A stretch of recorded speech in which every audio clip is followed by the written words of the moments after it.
말씀 나누도록 하겠습니다. 오늘 순전한 기독교 네 번째고요. 어떻게 회개를 할 수 있는가라는 제목으로 말씀을 나누도록 하겠습니다. 앞에 있었던 부분 이제 간단하게 좀 복습을 하면은 첫 번째 인간 본성의 법칙에 대해서 저희들이 나누었습니다. 그러니까 사람에게는 옳고 그름이라는 것이 존재한다는 것이죠. 그래서 사람은 일정한 방식으로 행동해야 되는 건 아는데 실천하는 데는 실패했다라고 했습니다.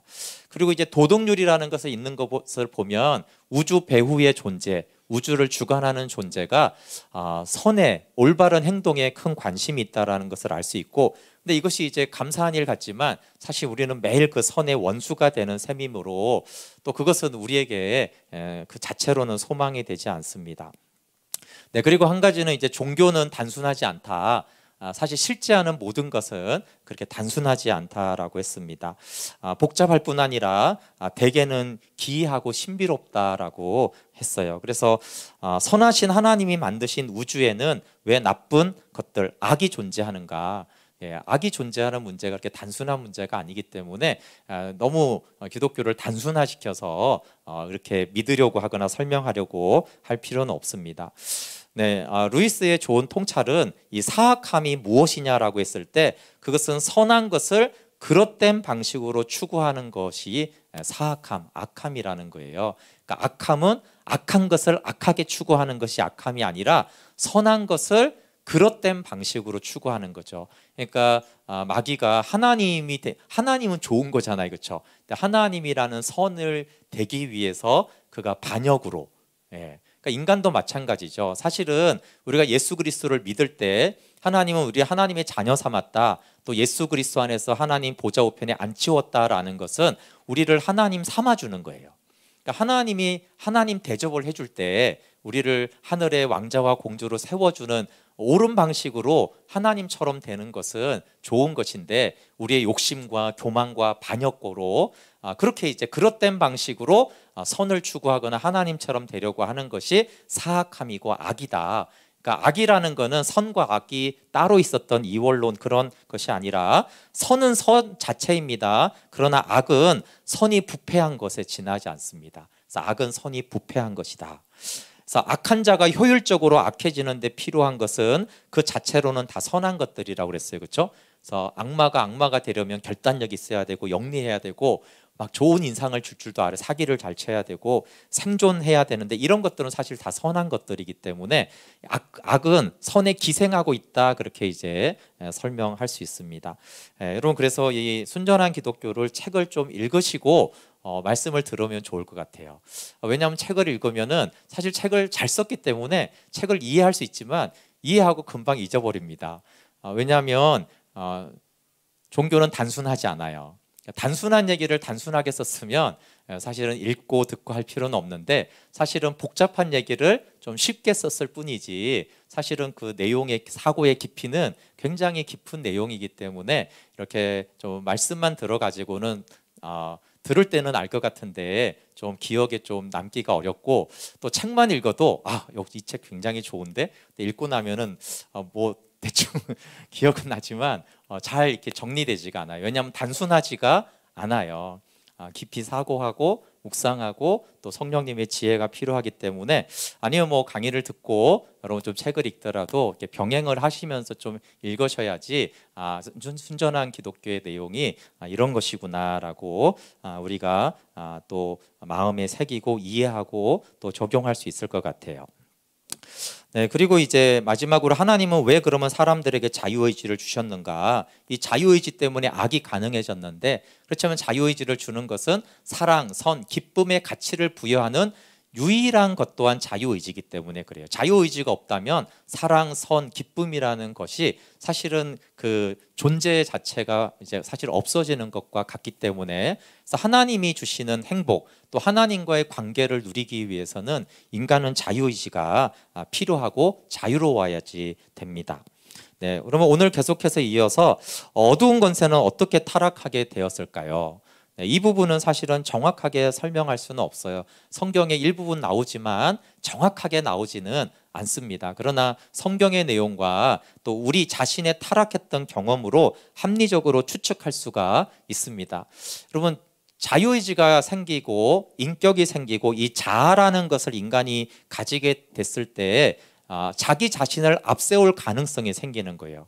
그러니까 나를 앞세우는 것, 내가 중심되는 것, 내가 스스로 주인 되는 것, 그것이 이제 하나님 되는 것인데, 하나님이 되려고 할 가능성이 자아가 존재하면서 생긴 거예요. 이것이 사탄이 저지른 죄였고 사탄이 인간에게 가르친 죄입니다. 하나님처럼 되라고 하는 것이죠. 그래서 너도 하나님처럼 될 수 있어. 창세기 3장에 이것을 먹는 날에는 네 눈이 밝아서 하나님처럼 되리라 라고 하는 그 교만의 죄로 타락했습니다. 즉 스스로 자존자가 될 수 있다, 또는 스스로 주인이 된다, 또는 그것은 스스로 행복을 만들어낼 수 있다라는 거예요. 여러분, 이거는 세상에 굉장히 많죠. 우리가 우리 행복을 만들어내자라는 것이 사실은 하나님 노릇하는 한 가지 방법입니다. 이 하나님 노릇하려는 것, 그리고 스스로 주인 되려는 것, 스스로 행복을 만들어내려고 하는 노력을 인류 역사, 인간 역사라고 우리가 볼 수가 있어요. 그러니까 하나님 없이 행복을 만들려는 이 가망 없는 시도, 하나님 없이도 우리는 행복해질 수 있으라는 시도를 끊임없이 해왔어요. 그래서 돈, 가난, 야망, 전쟁, 매춘, 계급, 제국, 노예제도 등 수많은 인류 역사가 스스로 하나님 없이 행복을 창출해내려는 인류 역사 가운데 있었던 이야기들입니다. 그런데 이런 시도가 결코 성공할 수 없었던 이유는 하나님이 우리를 만드셨기 때문에 그래요. 신이 있는데, 만든 이가 있는데 그 만든 이 없이 피조물이 스스로 행복을 만들어내는 것이 불가능한 것이죠. 하나님은 우리를 만드시고는 별개의 존재로 니네끼리 살아라 이렇게 만든 것이 아니라, 차가 이제 휘발유를 넣어야 달릴 수 있게 만들었듯이 하나님은 그분 자신을 넣어야지만 우리가 달릴 수 있도록, 행복하도록 만드셨거든요. 그래서 하나님은 우리 영혼이 연소시킬 연료가 되시고 우리 영혼이 먹는 음식과 양식이 되셨어요. 그래서 사람이 행복해지는 영혼의 유일한 양식은 하나님이 우리의 양식이고 음식이고 연료입니다. 그런데 하나님이 하나님과 관계없는 행복과 평안을 주실 수 없거든요. 그러니까 하나님과 관계없는 행복과 평안은 존재하지 않기 때문에 하나님과 관계없는 행복을 우리에게 주실 수가 하나님은 없으십니다. 네, 이것이 이제 인간 역사를 푸는 열쇠예요. 인류는 왜 이렇게 됐을까? 역사는 왜 그렇게 됐을까? 지금 이 세상은 왜 그럴까라고 했을 때요, 한 가지는 인간은 엄청난 에너지를 썼어요. 그러니까 행복해지고 더 평안해지고 그렇게 하고 싶어서 어마어마한 에너지를 썼습니다. 그냥 짜잘한 것들이 아니라요, 여러분, 여러 문명 자체를 건설했어요. 하나의 문명을 건설한다라는 것이 기적 같은 일들 아닙니까? 근데 여러 문명을 건설해냈고 얼마나 훌륭한 제도들을요 끝없이 고안해고 만들어냈는지 몰라요. 그런데 항상 문제가 생기는 거예요.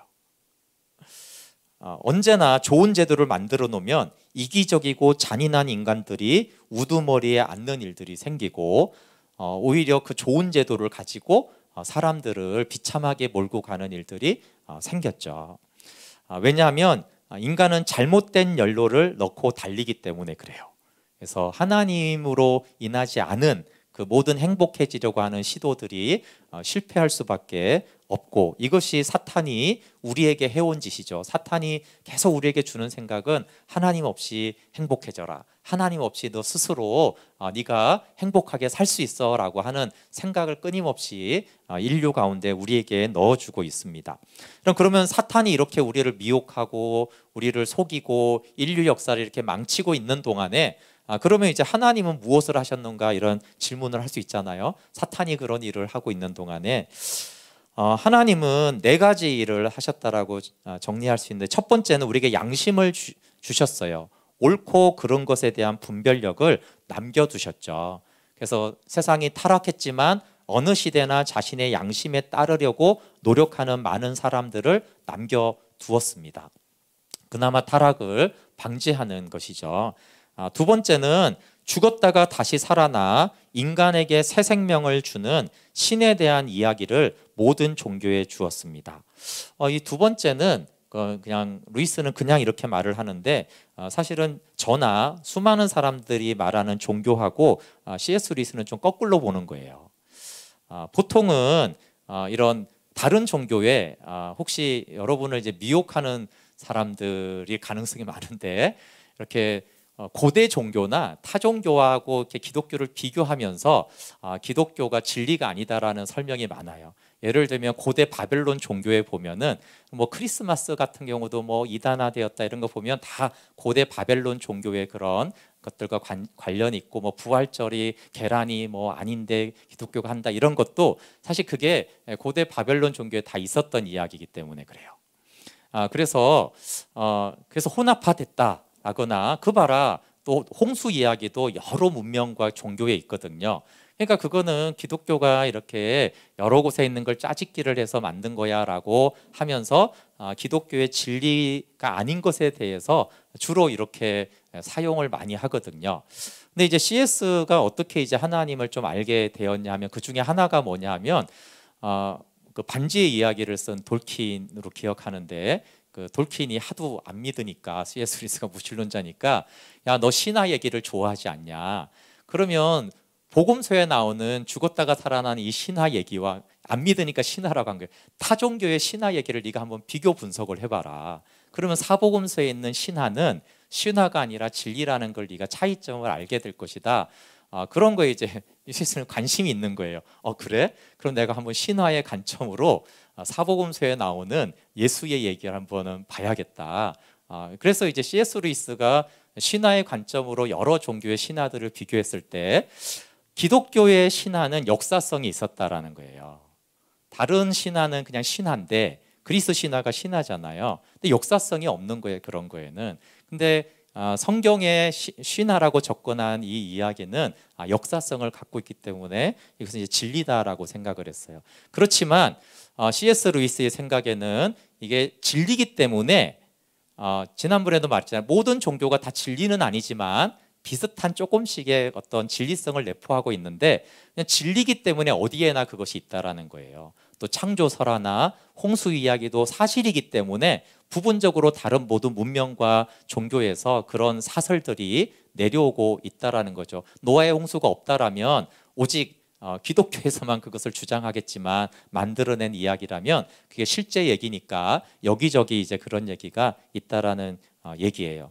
이 부분은 좀 알아두시면 오히려 타종교의 비슷한 얘기 이런 것들이 오히려 기독교의 진리성을 더 강조하고 오히려 우리가 기독교를 잘 이해할 수 있도록 하나님이 배려하신 것이다라고 이제 보는 입장이 이제 C.S. 루이스고 이 두 번째는 이제 사람들이 이용하기에 따라서 굉장히 불신의 이유도 되고 C.S. 루이스 생각에는 이거는 하나님이 다시 죽었다가 다시 살아난 인간이 새 생명을 주는 이야기가 모든 종교에 주어졌는데 사실 그것은 이제 복음을 이제 잘 받아들일 수 있도록 우리를 준비시켜 주신 소망을 주는 이야기라는 입장으로 보는 거예요. 그리고 세 번째는 한 민족을 택하여 자신이 어떤 하나님인가를 수세기에 걸쳐 머리에 심어 주었다. 유대 민족에게 하나님이 어떤 분인지 심어주는 과정을 우리는 구약 성경이라고 말하죠. 그러다가 이제 네 번째 가장 중요한 것이 충격적인 사건이 있었는데 그것은 유대의 한 남자가 하나님으로 자처하며 다니기 시작했다라는 것이에요. 세 번째와 네 번째가 왜 연결이 되냐면 히브리 유대 민족을 택하셔서 하나님이 어떤 분이신지를 심어주지 않고 예수님이 딱 나타나가지고 나는 하나님이야. 나는 하나님과 동일해. 이렇게 말하면 이것은 전혀 새로운 이야기가 아닐 수 있어요. 예를 들면 이제 범신론이 있는 인도나 네팔 같은 곳에서 어떤 사람이 나타나가지고 나는 하나님과 같은 동일한 존재야. 이렇게 말하면 범신론에서는 그게 이상한 게 아니에요. 범신론에서는 나무도 신이고 돌도 신이고 그리고 사람도 얼마든지 신일 수가 있는 거예요. 그렇죠? 그런데 하나님이 왜 3번에 한 히브리 민족을 택하셔서 하나님이 어떤 분이신지를 계시했는데 히브리 민족에게 계시된 하나님은 세상 밖에 계시고 세상을 만든 존재고 세상과 완전히 구분된, 인간하고는 완전히 구분된 존재가 하나님, 여호와 하나님이에요. 그러니까 그 유대 민족에게 나타난 한 청년이 내가 하나님이다, 이 말은 너무 충격적인 말이고 사실은 그 문화에서는 얼토당토 않는 말인 거예요. 네, 그래서 이 3번에 히브리 민족을 택하신 것이 또 중요한 이유가 됩니다. 그리고 그가 이제 하나님이라고 한 말 중에 하나가 뭐냐 하면은 그가 죄를 용서해 준다라는 말을 한 거예요. 여러분, 성경에서 예수님이 내가 너의 죄를 사한다, 죄 사함을 받았다라는 말은 내가 하나님이다, 이 말과 동일한 말이에요. 왜 그렇게 되냐면 잘 생각해 보세요. 용서라는 건 누가 해주는 거예요? 용서는 해를 입은 사람이 해를 끼치는 사람에게 용서라는 거를 해주는 거예요. 그러니까 피해자만이 용서라는 걸 해줄 수가 있는 거예요. 근데 예수님이 참 독특한 말을 했는데, 죄가 있잖아요. 그러면 저한테 피해받은 누군가가 있을 거 아니에요. 근데 그 피해자한테 동의도 구하지 않고 예수님이 저한테 영호야, 내가 너의 죄를 용서한다, 이렇게 되면 어떻게 되는 거예요? 이게 굉장히 불합리한 일인 거예요. 그 피해자한테 동의를 구해야죠. 아니면 그 피해자가 용서해 줘야죠. 그러면은 왜 예수님은 그 피해자의 동의를 구하지 않고 내가 너의 죄를 사한다라고 말할 수 있냐면, 그것은 하나님일 때만 유일하게 가능해요. 왜 그래요? 모든 죄는 하나님의 법을 어기는 것이고 하나님께 죄를 범하는 것이에요. 그렇기 때문에 하나님은 죄를 용서해 주실 수 있죠. 시편 51편 4절에 내가 주께만 범죄하여 주의 목전에 악을 행하였다. 그리고 이 밧세바 사건에 대해서 다윗은 내가 주께만 범죄하였다, 이렇게 말해요. 그러니까 우리아에게 지은 죄보다 더 큰 죄가 뭐냐 하면 하나님께 지은 죄라는 거예요. 왜냐하면 하나님의 법을 깨트리고 하나님의 사랑에 배신하는 상처를 주었기 때문에 그래요. 그래서 하나님은 사실은 죄에 대해서 피해자 역할이 된 것이죠. 그래서 하나님은 죄를 용서해 줄 수 있어요. 피해자의 동의를 받지 않고 하나님은 죄를 사해 줄 수 있는 유일한 분이세요. 만약에 사람이라면 아무나 데리고 형제, 내가 형제의 죄를 사해 줄게, 이렇게 하면 안 돼요. 그건 피해자만이 용서를 해줄 수 있는, 사람은. 근데 하나님은 모든 사람의 죄를 피해자의 동의가 없이 용서를 해줄 수 있는 분이 하나님이세요. 그래서 나는 하나님이다라는 말과 내가 너의 죄를 용서한다는 말은 동의어입니다. 그런데 이렇게 이제 예수님이 나는 하나님이다, 내가 죄를 용서한다라고 말을 했는데, 예수님을 반대하는 수많은 사람들조차도 예수님은 우스꽝스럽다거나 자만심에 꽉 찬 이상한 사람이다라고 말하지 않았다라는 거예요.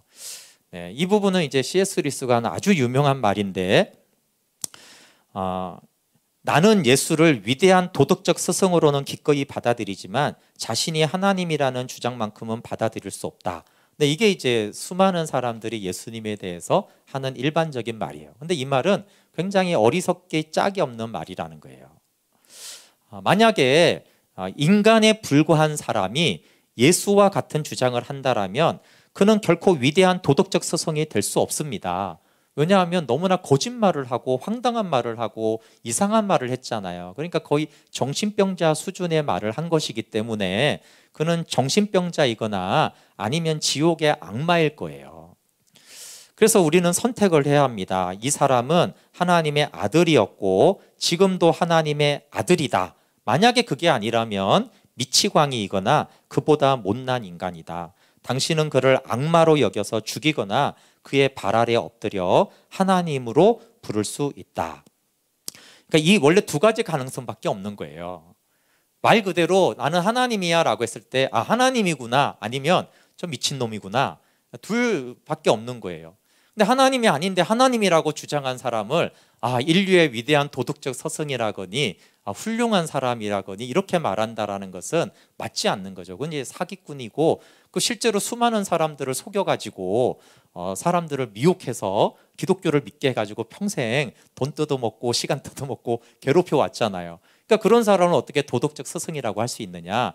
그러니까 성경에는 도덕적 스승이라고 말하는 것은 어리석은 말이고 딱 두 가지인데, 그분이 정말로 자기 말대로 하나님이거나 아니면 정신병자거나 아니면 그냥 제정신이 아닌 사람인 두 가지 가능성밖에 없는 거죠. 그러니까 위대한 인류의 스승이니 어쩌니 하는 선심성 헛소리에는 편성하지 말아야 됩니다.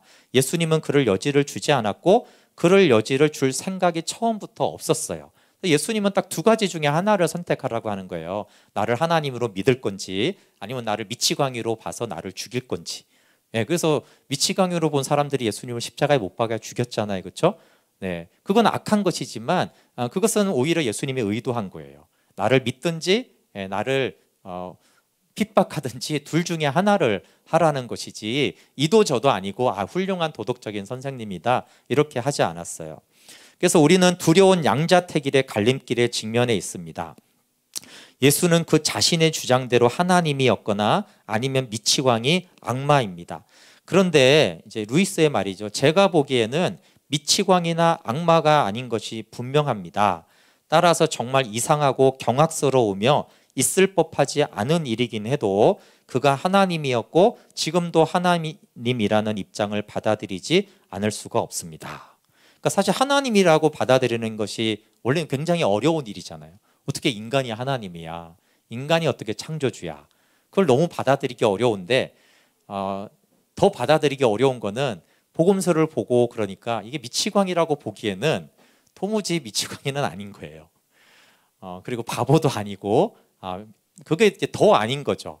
그러면 이분이 하나님이구나라고 이제 받아들이는 것이 더 설득력이 있었다라는 것이죠. 저는 하나님이 인간의 모습으로 적에게 점령당한 이 세상에 오셨다는 사실을 그래서 받아들입니다. 그래서 하나님이 적에게 점령당한 우리를 구원하시려고 이 땅에 오신 분이 예수 그리스도라는 분이구나라고 받아들이는 것을 둘 중에 하나에서 미치광이거나 그리스도이시거나라고 했을 때 나는 좀 이상하게 사람들이 생각하기에 하나님이라는 말이 이상하게 들린다는 말에는 동의가 된다. 참 좀 이상할지 몰라도 나는 미치광이라고 믿을 수가 없고 그래서 그를 그리스도라고 구원자라고 나는 믿는다라고 하는 거예요. 이거는 모두가 선택해야 될 일이죠. 강요할 수는 없는 일이에요. 그렇지만 사실 도덕 서성이라고 하는 것은 맞지가 않습니다. 그러면 하나님이 이 땅에 왜 오셨습니까? 구원하러 오셨다는데 왜 오셨냐라는 것이 제일 중요하죠. 무엇을 하려고 세상에 오셨는가라고 했을 때 그가 이 땅에 오신 주된 목적을 딱 하나로 말하라고 하면은 고난받고 죽임 당하기 위해서 왔어요. 고난받고 죽임 당하기 위해서 왔습니다. 그래서 기독교 신앙의 중심은 그리스도의 죽음이 우리로 하여금 하나님과 바른 관계를 맺게 하고 새로운 출발을 하게 해 주었다. 이것이 이제 기독교 죽음의 핵심이고 여기에 예수 그리스도의 죽음이 그렇게 했다라고 하는 것이 기독교 신앙의 중심입니다. 다르게 한마디로 표현하면 그리스도의 죽음이 효력을 가졌다라는 거예요. 그리스도의 죽음이 효력을 갖는다. 이 말이 너무나 중요한 것이죠. 그리스도의 죽음은 우리를 구원하고 우리를 다시 하나님과의 바른 관계를 시작하게 하는 효력을 가졌어요.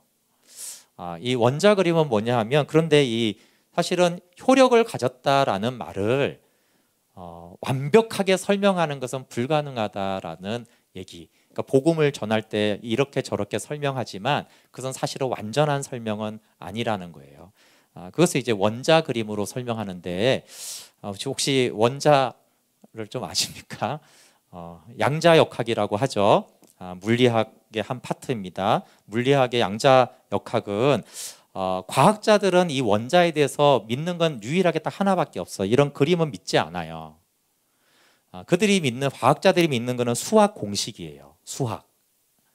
그런데 과학자들은 일반인들에게 수학을 막 써서 가르치지 않아요. 그러면 아무도 못 알아듣고 지루하니까. 그래서 오히려 과학자들이 이런 걸 그려가지고 만들어서 사람들에게 설명을 하는 거예요. 근데 이런 그림은 진짜 원자를 설명하는 게 아니고 진짜 원자를 보여주는 게 아니에요. 진짜 원자랑 비슷한 것을 보여주는 것이죠. 그러니까 진짜 원자는 수학으로만 표현되지 이렇게 그림으로 표현할 수는 없어요. 그러나 가장 근사하게 이해를 시키기 위해서 이렇게 그림을 만들어 가지고 중성자와 양성자와 원자핵과 전자가 이렇게 돌아다니고 있고 이렇게 거리가 이렇고 저렇고 이제 말을 하는데 그것은 다 비슷하게 설명을 한다라는 거예요. 그리스도의 죽음이 그렇다는 거예요. 사실 창조주 하나님이 우리를 위해서 죽으셨다라는 것은 인간의 인식을 초월하는 자연 너머의 세계의 사건이라는 거예요. 생각해보면 그렇잖아요. 그거는 너무 어마어마한 사건인 거예요. 사실은 우리가 다 인지할 수는 없어요. 그 너머의 세계에 있는 것이 번개처럼 자연 속에 치고 들어온 것입니다. 그러면 우리가 어떻게 믿냐라고 했을 때 전혀 걱정할 게 없는 것은 우리가 음식이 어떻게 영양을 공급하는지 정확히 몰라도 밥과 음식을 잘 먹어왔잖아요. 뭐 학자들이 과학자들이 이렇고 저렇고 말하니 그거 몰라도 그냥 맛있어서 먹으면 건강하고 배부르고 활동을 할 수 있었잖아요. 그거와 똑같은 원리로 그리스도의 복음이 어떤 방식으로 효력을 가졌는지를 잘 몰라도 복음을 받아들일 수 있다는 거예요. 그리고 이런 원자 그림보다 또 복음에 대한 설명보다 더 좋은 설명이 있는데 그래서 복음을 받아들이기 전까지는 복음이 어떻게 효력을 갖게 되었는지 결코 알 수 없다는 거예요. 이해 가시죠? 네, 갈비에 대해서 아무리 설명을 정말 잘 듣는 것보다도 그냥 갈비를 먹어보는 게 더 잘 이 맛이구나 알 수 있듯이 복음에 대한 설명을 듣는 것은 중요한데 복음에 대한 설명을 아무리 듣는 것보다 더 중요한 게 뭐냐 하면 복음을 받아들이라는 거예요. 복음을 받아들이면 복음이 이런 효력이 있구나. 음식과 같이 그렇게 됐다라는 것이에요. 네, 그렇지만 우리가 이제 그 이유도 알아야 되잖아요. 그렇죠?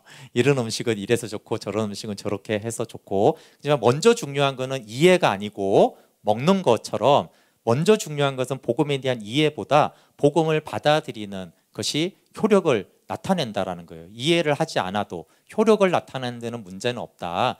다만 우리가 음식의 원리를 알고 이렇게 먹고 저렇게 먹고 하듯이 이제 복음의 내용도 그 다음에는 알아야 되는 것이죠.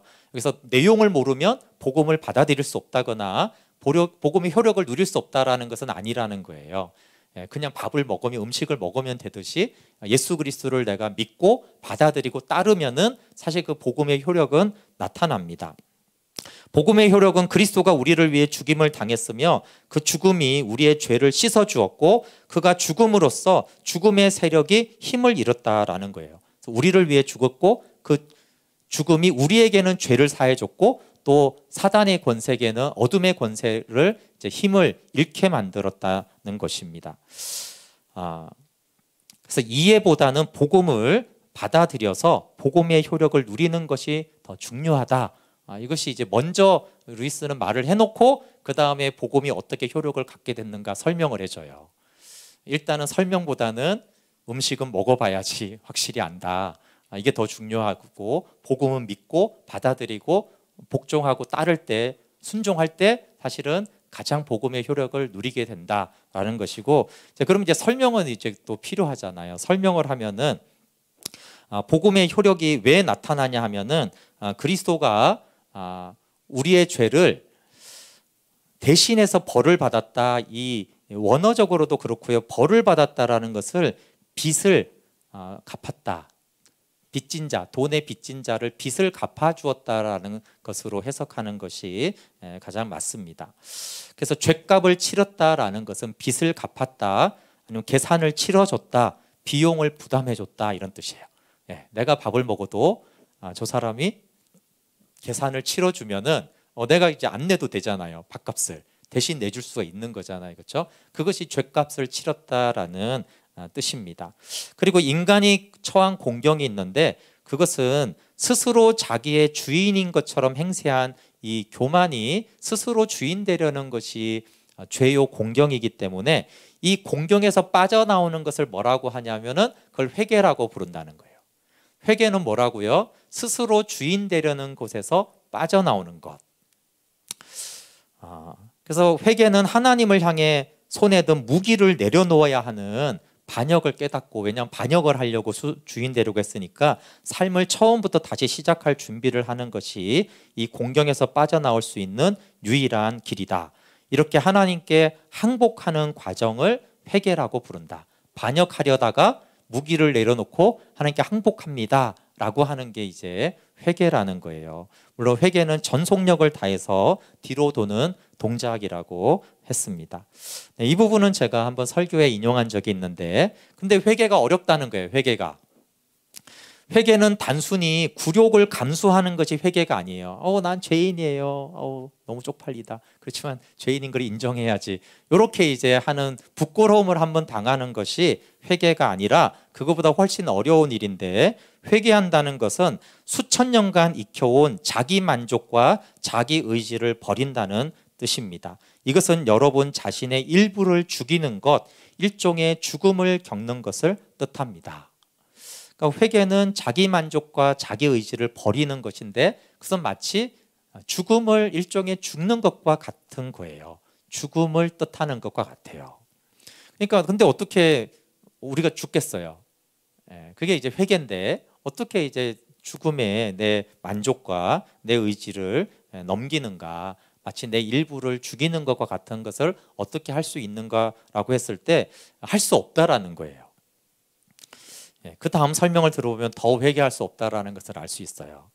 사실 회개는 누가 할 수 있냐 하면요, 선한 사람이 회개할 수 있는 거예요. 선한 사람은 하나님을 향해서 반역하지 않거든요. 겸손한 사람은 그렇게 하지 않아요. 누가만 이렇게 하냐면 악한 사람들만, 죄인들만 그렇게 하는 거예요.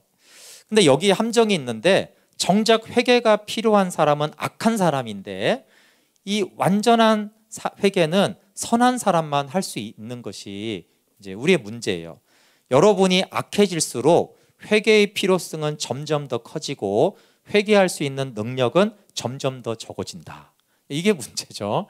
우리가 정말 악할수록 회개 필요성은 너무 큰데 회개할 능력은 점점 없어져요. 더 악하면 악할수록 회개할 수 있는 능력이 없어져요. 그래서 문제는 우리에게 회개의 필요성을 주는 그 악함이 동시에 우리를 회개할 수 없게 만든다는 데 있어요.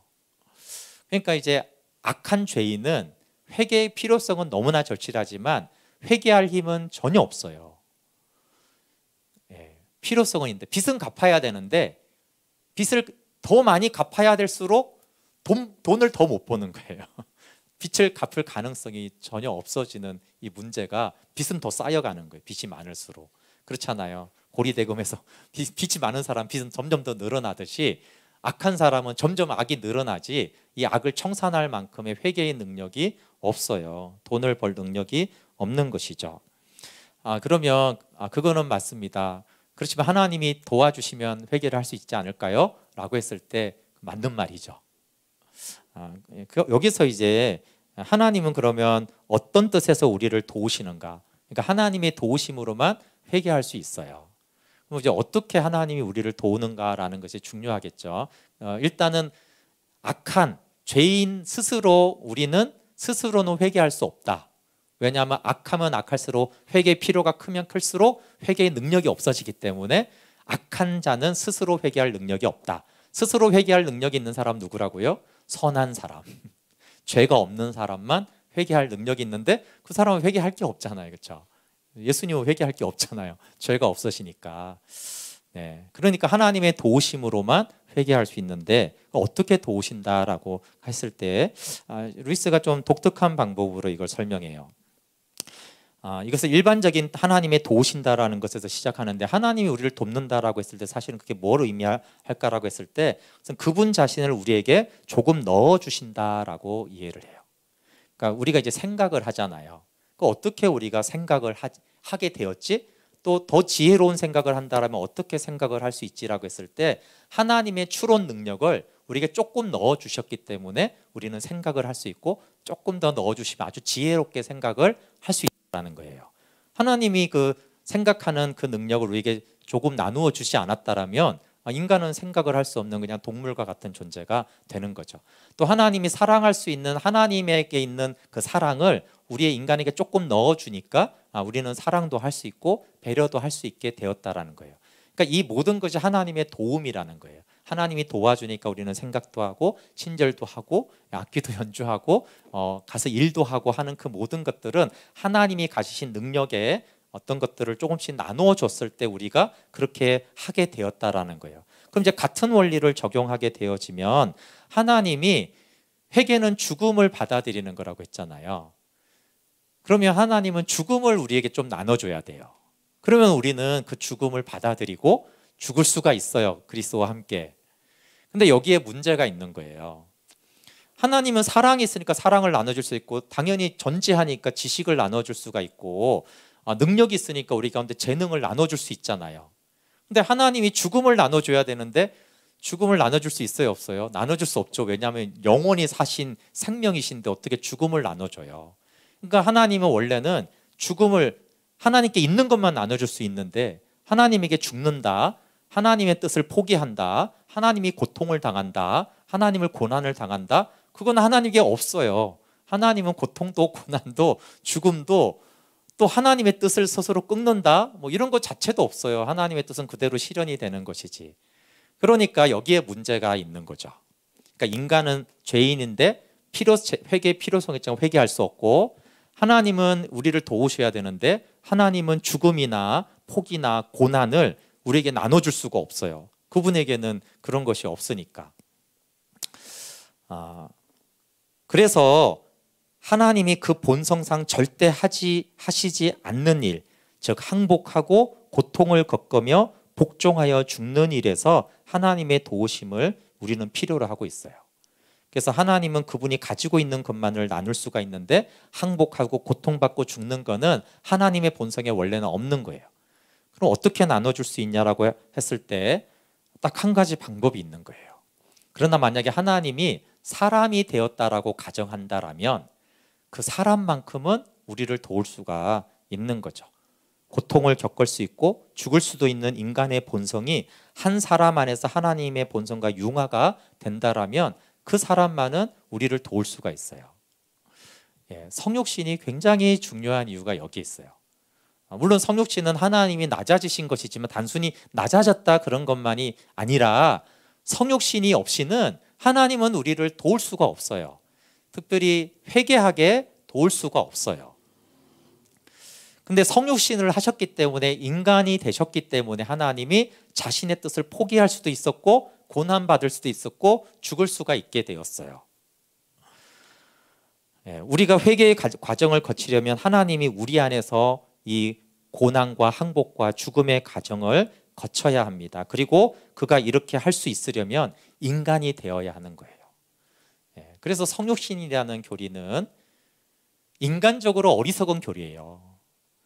왜 이렇게 하나님이 인간이 되었다고 동정녀에게서 태어났다라는 말을 해가지고 괜히 안 믿을 거리잖아요. 그렇죠? 안 믿고 싶은 사람한테는 그런 게 어딨어. 그런 누가 믿어? 이렇게 할 거리를 성경이 하나님이 그렇게 반드시 해야 될 이유는 성육신이 없으면 하나님은 우리를 도우실 수 없어요. 사랑하게 하고 이런 건 도울 수 있지만 회개하도록 도울 수가 없어요. 그래서 정리를 하면 하나님이 가지고 있는 지성의 바다에서 물방울이 떨어져야 비로소 우리가 생각할 수 있는 것처럼 하나님의 죽음을 나누어 가질 때에만 우리는 회개라는 죽음을 시도할 수 있어요. 하나님의 죽음을 우리에게 나누어 가질 때에만 우리는 회개라는 죽음을 시도할 수 있다. 너무 중요한 부분이에요. 하나님이 이미 죽으시고 항복하셨고 고난을 당했기 때문에 그분은 그것을 우리에게 나누어 주실 수 있고 그것을 우리에게 나누어 가질 때에만 우리는 회개라는 죽음을 시도할 수가 있습니다. 하나님이 죽지 않는 한 우리는 그의 죽음을 나누어 가질 수가 없어요. 이것이 그가 우리의 빛을 갚으셨으며 그로서는 전혀 겪을 필요가 없는 고통을 우리를 위해서 겪으셨다라는 말에 담긴 뜻입니다. 그래서 그분이 우리를 위해 고난받았다라는 뜻에는 그분이 우리가 회개하고 하나님께 돌아올 수 있는 것을 도울 수 있게 되셨다. 그런 분이 되셨다. 그리고 도우신다라는 그 뜻이 포함되어 있다라는 말입니다. 이렇게 설명하는 거는 처음 봤어요. 다른 데 있는지 모르겠지만, 예, 네, 굉장히 일리가 있죠. 그러니까 하나님의 그 죽으심이 없이는 우리가 아무리 우리 편에서 막 나는 죄인이야 이렇게 한들 다 필요 없어요. 그러니까 하나님 없이 복음 없이 나는 죄인이야 뭐 아무리 그런다고 해도 그 자체가 회개가 아니고 회개를 할 수가 없어요. 그러니까 다른 종교를 비난하고 싶지 않아도 기독교가 진리인 것은 다른 신은 이 죽음을 겪지 않았기 때문에 부활하지 않았기 때문에 도울 수가 없어요. 죄인을 악인을 도울 힘이 없어요. 좋은 말은 해줄 수가 있고 위로는 해줄 수 있죠. 그러니까 추론하게 하고 이런 건 할 수 있지만 죽음을 나눠줄 수는 없는 거예요. 그 악으로부터 돌이키게 할 수 있는 것, 반역을 멈추게 하는 일들은 하게 할 수 없고 오직 그거는 하나님이 성육신하지 않으면 하나님도 원래 하실 수 없는 건데 성삼위 하나님의 영광 중에 계신 독생자가 이 땅에 오셨기 때문에만 우리가 회개하게 된 거예요. 그래서 예수 그리스도가 우리의 구원이 된 이유는 예수 그리스도가 이 땅에 오지 않았다라면 놀랍게도 그 성삼위 하나님의 전능하신 하나님조차도 우리를 회개하게 하고 우리를 도우셔서 구원하실 수가 없다라는 거예요. 그래서 복음은 예수 그리스도고 예수님이 행하신 메시아적 행위, 십자가와 모독과 부활이라는 오직 이것만이 복음인 것이죠. 그래서 구원자는 하나님 아버지다라고 해도 되지만 어떻게 회개하고 어떻게 구원받느냐라고 하면 이 복음, 성육신 하신 그분이 고난받았다라고 하는 이 예수 그리스도의 복음 외에는 우리가 회개할 다른 길이 없는 유일한 길이라는 거예요. 그래서 이 부분은 중요한 부분이죠. 그래서 결론은 하나님의 도우심으로만 회개할 수 있어요. 그래서 회개는 인간 편에서 인간의 힘으로 하는 게 아닌 거예요. 왜냐하면 인간은 할 수 없다라는 것이 회개의 출발이에요. 창조주 하나님으로만 하나님이 존재하셨어도 우리는 회개를 할 수 없어요. 왜냐하면 그분은 자신의 뜻을 포기하고 고통을 받고 우리에게 그 죽음을 줄 수가 없기 때문에 그래요. 근데 주님이 죽으시고 부활하심으로 하늘 보좌에 앉으셨지만 우리 안에 내주하시잖아요. 그렇죠? 그래서 우리 안에 내주하시는 그분이 우리는 회개를 시도할 수 있다고 그랬어요. 그렇죠? 그때 그 죽으심을 나누어 주는 것과 우리의 회개가 맞닿을 때 그때 우리는 회개했다라고 말하는 것입니다. 그래서 우리 안에 계신 예수님이 주님의 죽으심을 나누어 주심으로 우리를 도우세요. 그걸 참여하게 한다라고 하는 것이죠. 그리고 우리는 주님의 도우심으로 회개하고 항복할 수가 있습니다. 지성을 나눠주시면 하나님의 전적인 도움이죠. 그렇지만 지성으로 생각하는 건 우리 몫이에요. 그렇죠? 지성을 나눠주는 도움이 없으면 생각하려는 노력은 헛된 거예요. 도움은 필수적인 거예요. 잠언의 지혜를 하나님이 주시면 그 지혜를 사용하는 것은 우리의 몫이죠. 주님의 도우심을 구하고 죽음을 나누어 주심, 십자가에서 죽으신 그 죽음을 저에게 나누어 주시고 제 안에서 그 십자가의 죽음을 이루십시오라는 그 도움을 구하면서 하나님 저는 이런 죄인입니다라는 그 회개의 항복이 같이 있을 때 그것이 이제 회개의 시점이 되는 것이고 그것이 전속력으로 하나님께 돌이키고 그 반역에서 내려와서 이 공경에서 벗어나 하나님의 께로 다시 나아가게 하는 것입니다. 그때 그렇게 하나님을 알게 합니다. 이 회개에 대한 개념이 약간은 복잡하지만 이 성육신이 얼마나 중요한지 이렇기 때문에 예수님 이 땅에 오신 예수님 외에는 우리에게 구원이 없는 것이고 그리고 우리가 구원하는 건 그냥 우리의 죄를 막 우리 편에서 막 이렇게 하는 그런 것이 아니고 그분의 죽으심을 나누어 주고 그럴 때만 우리는 회개함으로 항복함으로 내 안에 그리스도가 그 죽음의 과정을 내 옛사람과 함께 다시 한번 그 죽음의 과정을 거치실 때 우리는 옛사람이 십자가에 못 박혔다라고 할 수 있는 거예요. 그러니까 정말 하나님의 전적인 회개에 대한 도우심이 필요한 것이고 나누어 줌이 필요한 것이고 우리는 악함을 인정하고 회개함으로 자백함으로 항복하는